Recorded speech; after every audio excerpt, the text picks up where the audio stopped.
Good evening and welcome to my How Healthy Are You weekly educational call. My name is Dr. Thomas Brewer. I'm a PhD chemist.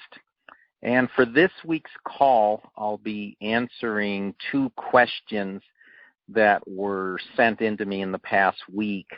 Now, I always encourage people to ask a question for the next conference call sometime before the next conference call.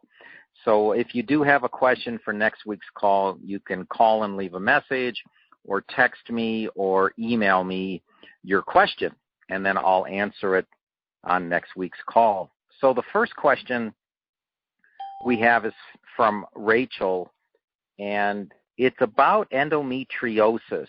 And so this answer is going to be for the ladies out there, because it deals with an abnormal tissue growth outside of the uterus. So this would be typical uterine tissue growing outside of the uterus instead of inside the uterus. And this tissue can grow on the ovaries, the fallopian tubes, but even the intestines.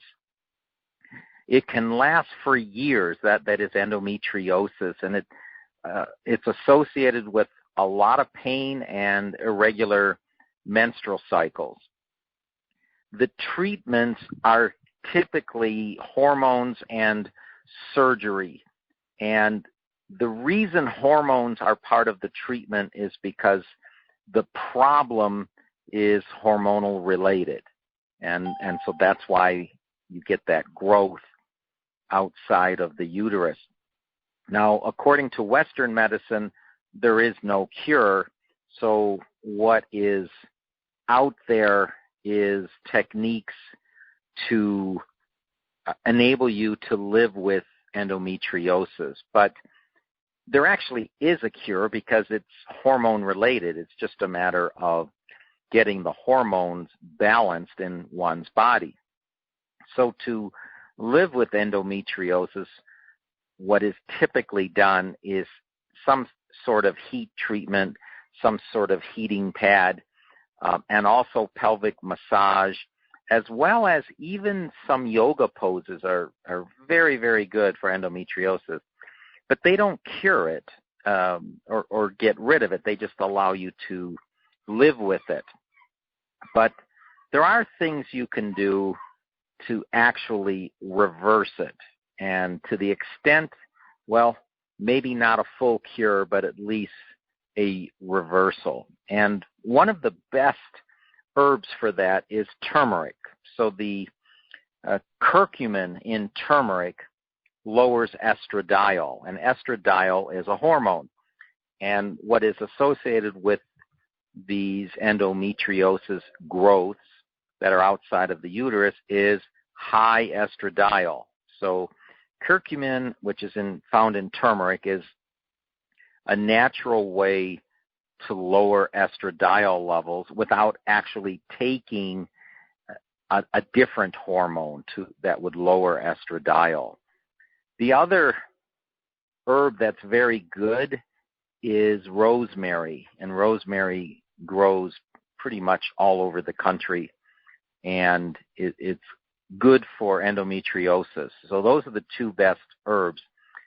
The rest of the things a woman can do is related to some supplements, and one of them is milk thistle.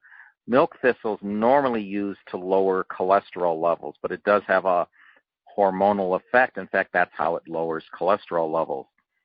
And then more traditional supplements would be probiotics, omega-3 fatty acids. Those are typically found in fish oil, as long as it's pharmaceutical purity, and walnuts are quite high in omega-3 fatty acids.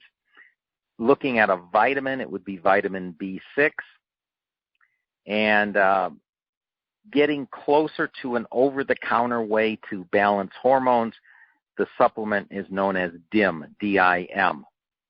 So that's the best things a woman can do. Now, the whole cause for endometriosis is hormone related, but often the hormones get out of balance when we don't eat right. And we all know the way we should be eating. It's just most of us don't do it.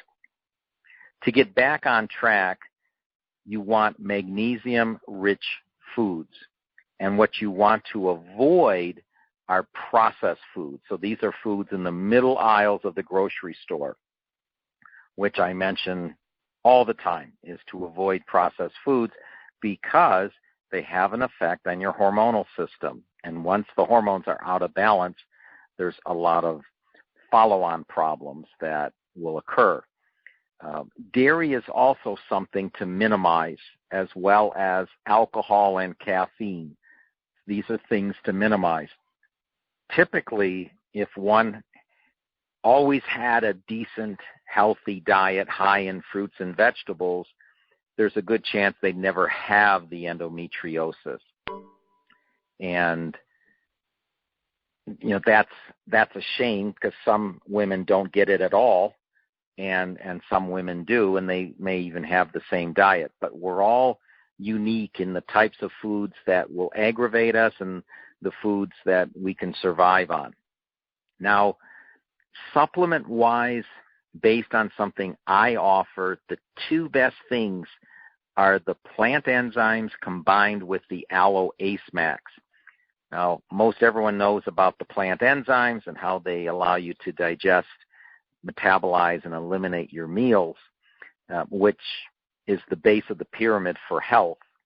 But the aloe ACE Max is made from freeze-dried rind of the aloe, and they're very, very high in something called polysaccharides.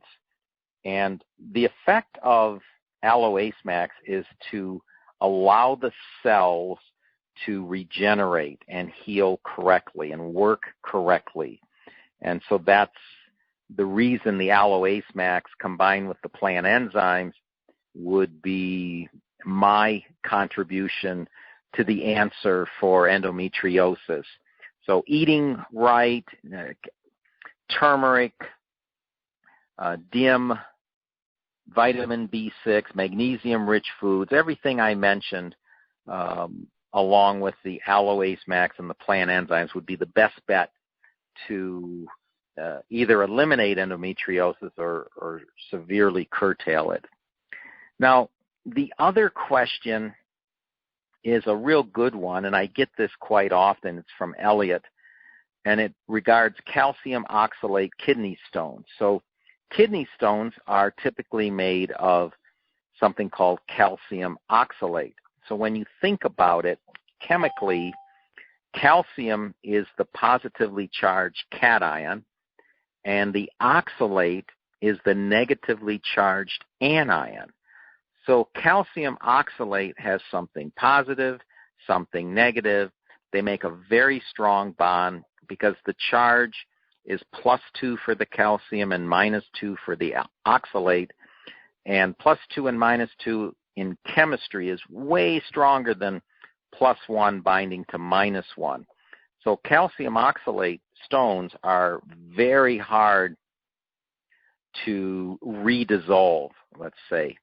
And they're very easy to form because the +2 of the calcium and the -2 of the oxalate, they want to get together and make a very strong ionic bond. The issue with stones is just don't let them form. Now, the question that Elliot had was he's already reduced his oxalate intake, which would be half of the calcium oxalate stone. And so his specific question is, can he consume calcium?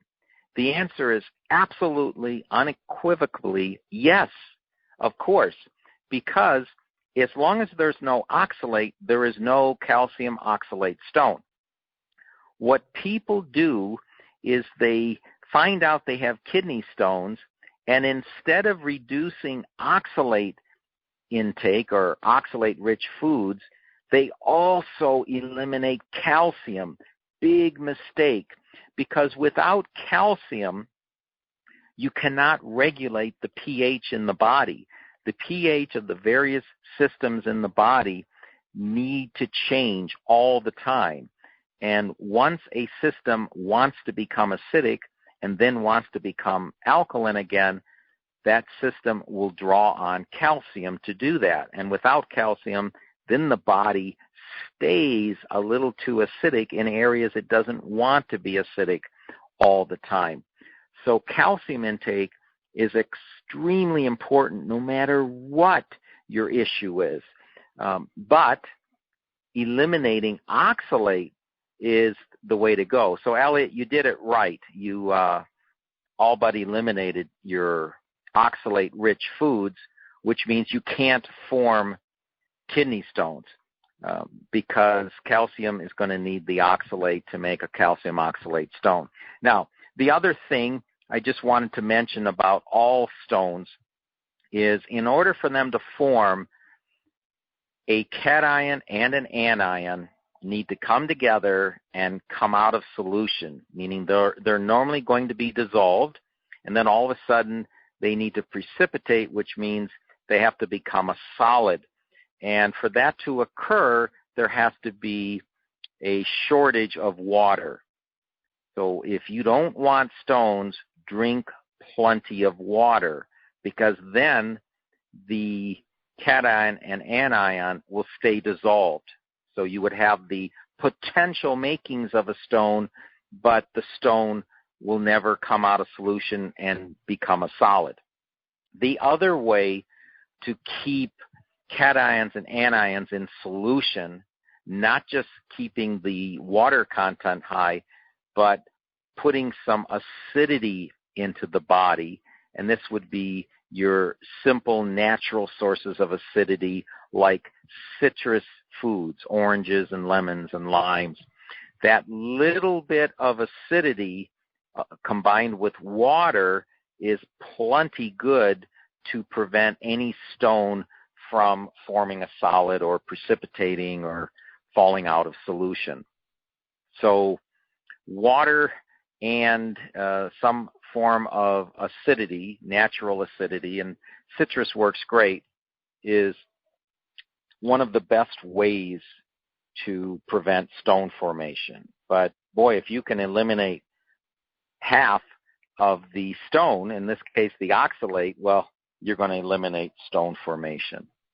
So that's all I have for this evening's call. Thank you for listening, and stay healthy.